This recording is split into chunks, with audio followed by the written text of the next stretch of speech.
तुमने जो जो झनक के साथ किया है वो अपने दिमाग से कैसे निकालूं मैं? अर्शी, झनक एक आउटसाइडर है। अब वो इस घर का हिस्सा नहीं है, लेकिन हम दोनों पति पत्नी हैं।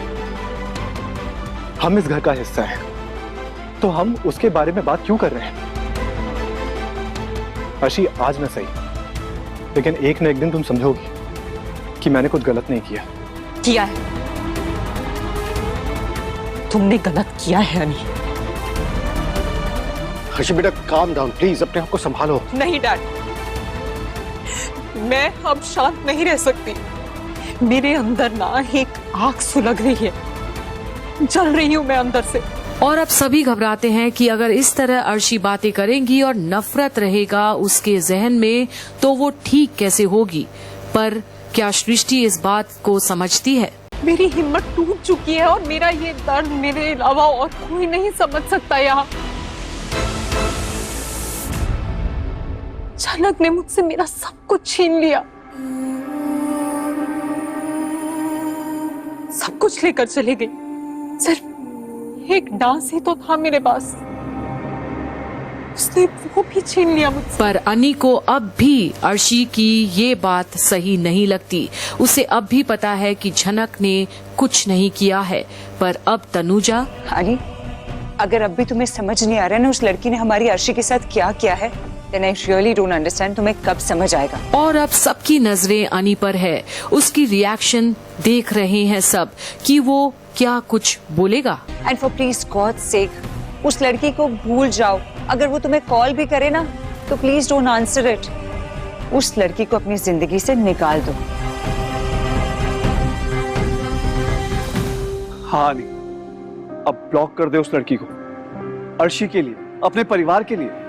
हाँ नहीं, बहुत हो गया, भूल जाओ उसे, पूरी तरह से भूल जाओ, सोचना भी मत उसके बारे में। और एकाएक सभी अनी को सलाह देने लगते हैं।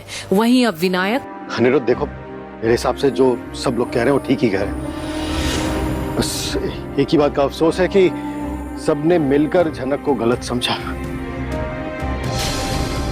इनफैक्ट अर्शी ने भी। अनिरुद्ध, झनक जैसी बहुत सारी लड़कियां हैं जो जीने के लिए जंग लड़ती हैं।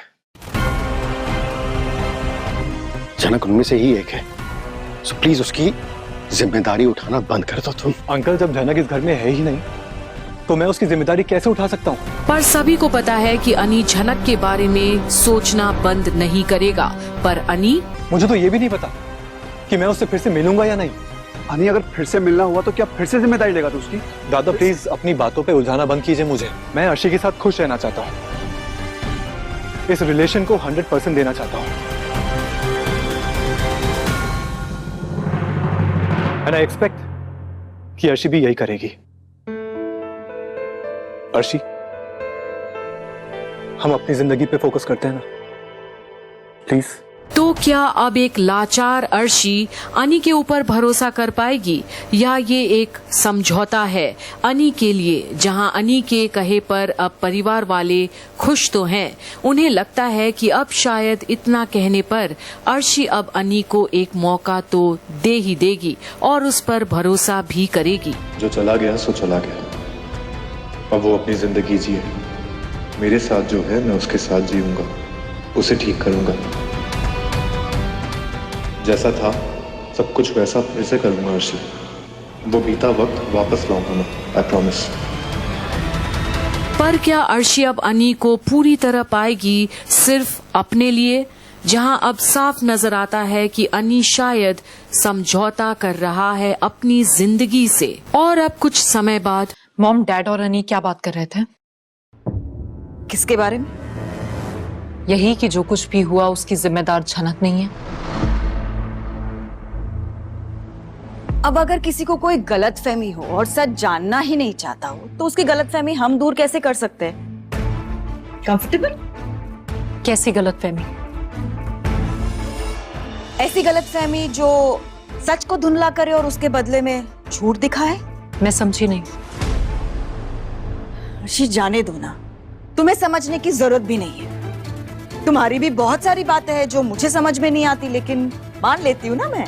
कौन सी बात? साफ साफ बोलिए।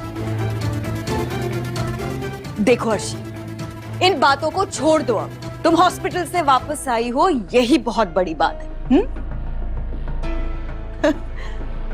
लेकिन हाँ, जिसने भी तुम्हारे साथ ये सब कुछ किया है ना, उससे मैं नहीं छोड़ूंगी। मॉम, बात को मत बदलो, मुझे जानना है, बोलिए। देखो अर्शी, गलती मेरी है, आई एम सॉरी, ओके? और ये सुनकर अब अर्शी हैरान है, किस चीज के लिए? और आपको मेरे किस फैसले से प्रॉब्लम है मॉम? ये कि मैं अनी से शादी करना चाहती हूँ? ये टॉपिक तो कब का खत्म हो चुका है अर्शी, तुम दोनों बहुत आगे निकल चुके हो। नहीं मॉम, अभी भी आपके दिल में कुछ है जो आप मुझे नहीं बता रही हैं। बताइए। ठीक है, तो अब तुम मुझे बताओ कि तुमने यहाँ इस घर में रहने का फैसला क्यों लिया? और माँ की ये बात सुनकर और भी हैरान होती है अर्शी। देखा, अब चुप क्यों हो? हाँ बताओ ना। अब जब मैं सवाल कर रही हूँ तो तुम्हें जवाब नहीं देना है। हर सवाल का जवाब नहीं होता है मॉम। हाँ अर्शी, लेकिन सवाल तुमने ही किया था, शुरुआत तुमने की है ना, तो खत्म भी करो। पर अर्शी अब क्या बोले? तो बताओ मुझे, तुम इस घर में क्यों रहना चाहती हो? मॉम प्लीज,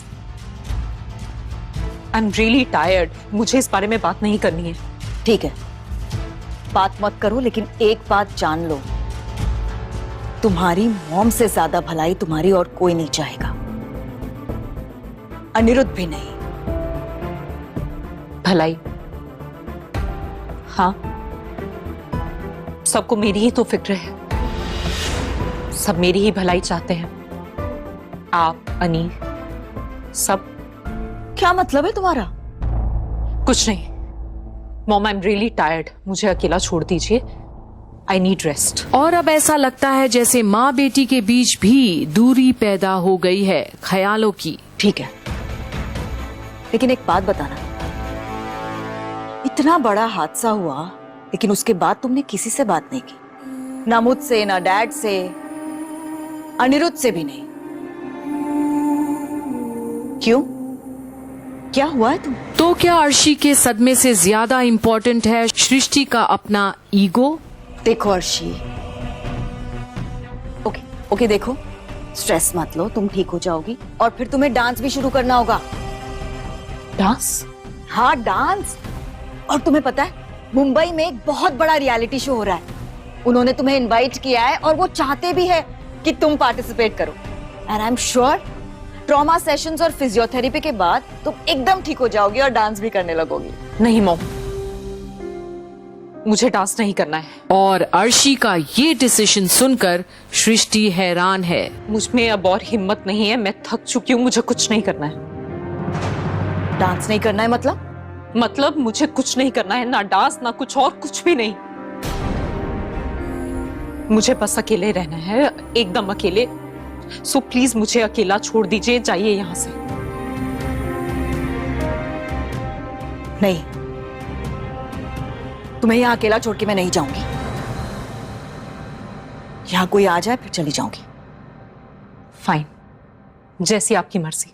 अगर आपको यहाँ रुकना है तो रुकिए, लेकिन मेरी एक रिक्वेस्ट है आपसे। आई एम इन पेन, आप प्लीज मुझसे बात मत कीजिए। क्या हम थोड़ी देर के लिए चुप बैठ सकते हैं?